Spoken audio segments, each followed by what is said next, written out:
Bismillahirrahmanirrahim. Assalamualaikum warahmatullahi wabarakatuh.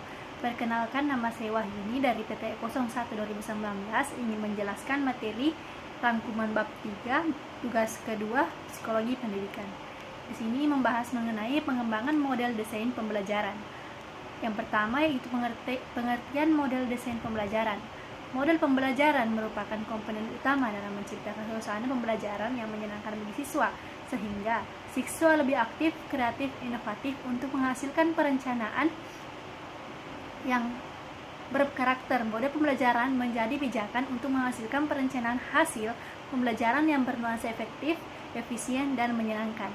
Model pembelajaran menurut Bruce and Loyal adalah perencanaan suatu pola yang dapat digunakan sebagai desain dalam pembelajaran di dalam kelas. Tanda-tanda perkembangan tersebut dapat diamati berdasarkan pengertian-pengertian di bawah ini. Pengajaran sama artinya dengan kegiatan mengajar. Kegiatan mengajar dilakukan oleh guru untuk menyampaikan pengetahuan kepada siswa.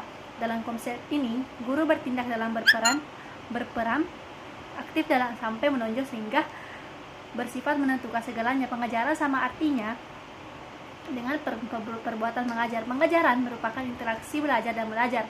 Pengajaran berlangsung sebagai suatu proses saling mempengaruhi dalam bentuk hubungan interaksi antara guru dan siswa. Guru bertindak sebagai pengajar dan siswa berperan sebagai yang melakukan perbuatan belajar di dalam kelas. Proses pembelajaran berlangsung dalam suasana tertentu, yakni situasi belajar mengajar. Dalam situasi ini terdapat faktor-faktor yang saling berhubungan, yaitu tujuan pembelajaran, siswa yang belajar, dan guru yang mengajar. Bahan yang diajarkan, metode pembelajaran, alat bantu mengajar, prosedur penilaian, dan situasi pengajaran. Dalam proses pengajaran tersebut, semua faktor bergerak secara dinamis dalam satu rangkaian yang terarah dalam rangka membawa para siswa dan peserta didik untuk mencapai tujuan pengajaran. Pengajaran merupakan suatu pola yang dalamnya tersusun suatu prosedur yang direncanakan dan terarah serta bertujuan. Kegiatan pembelajaran terdiri dari tahap perencanaan, pelaksanaan atau implementasi, dan evaluasi. Dalam pelaksanaannya akan sangat tergantung pada bagaimana perencanaan pembelajaran, operasionalisasi sebuah kurikulum, dan dasar filsafat psikologi, pendidikan, ekonomi, dan sebagainya, serta peran-peran dari kurikulum lainnya, dan kurikulum tersebut akan mempengaruhi warna perencana di samping untuk tingkatan pendidikan mana kurikulum tersebut dan model-model pengembangan yang akan digunakan selanjutnya. Strategi pembelajaran yang dikembangkan dapat dikembangkan oleh guru, yaitu pembelajaran penerimaan dengan langkah-langkah, yaitu penerimaan terhadap prinsip umum, pemahaman terhadap pengujian yang dilakukan, partikularisasi, dan tindakan. Yang kedua itu pembelajaran penemuan atau discovery learning. Tindakan dalam situasi tertentu, siswa melakukan tindakan dan mengamati pengaruh-pengaruhnya. Pemahaman kasus tertentu, apabila keadaan yang sama muncul kembali, maka dia dapat mengantisipasi pengaruh yang bakal terjadi. Yang generalisasi yaitu siswa dapat membuat kesimpulan atau prinsip umum berdasarkan pemahaman terhadap situasi tertentu. Tindakan dalam menentukan prinsip dengan mengantisipasi terjadinya hal-hal yang tidak diinginkan. Yang ketiga yaitu pembelajaran penguasaan, mengajarkan satu pelajaran pertama dengan menggunakan metode kelompok. Yang kedua, memberikan tes diagnostik untuk memberikan kemajuan belajar siswa setelah disampaikan satuan pelajaran tersebut.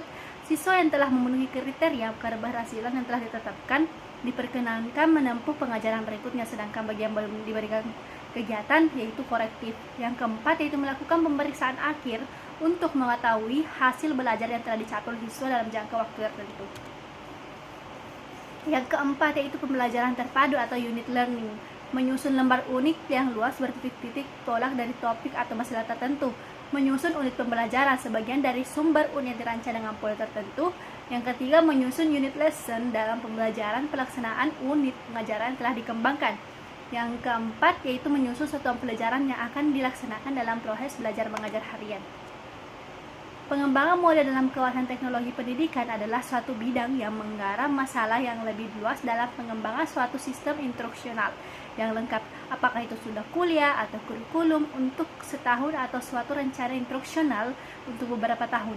Bidang ini meliputi penerimaan secara menyeluruh dari teknologi dan pembelajaran media untuk memberikan kemudahan dalam belajar.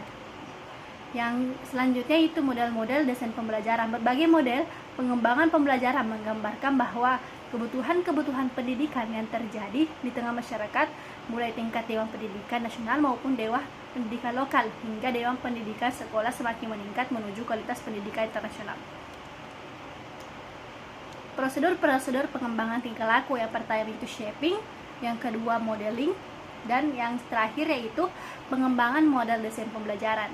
Secara konseptual, bahwa definisi dari teknologi pendidikan disponsori oleh AEC atau Association for Educational Communication and Technology pada tahun 2008 mendefinisikan bahwa teknologi pendidikan adalah studi dan praktek etis dalam memfasilitasi pembelajaran dan meningkatkan kinerja dalam menciptakan dan mengelola proses dan sumber daya teknologi yang tepat. Pengembangan sumber daya teknologi yang tepat menjadi dasar pengembangan pemecahan permasalahan pembelajaran yang tidak kondusif menuju peningkatan mutu yang tepat guna. Makasih.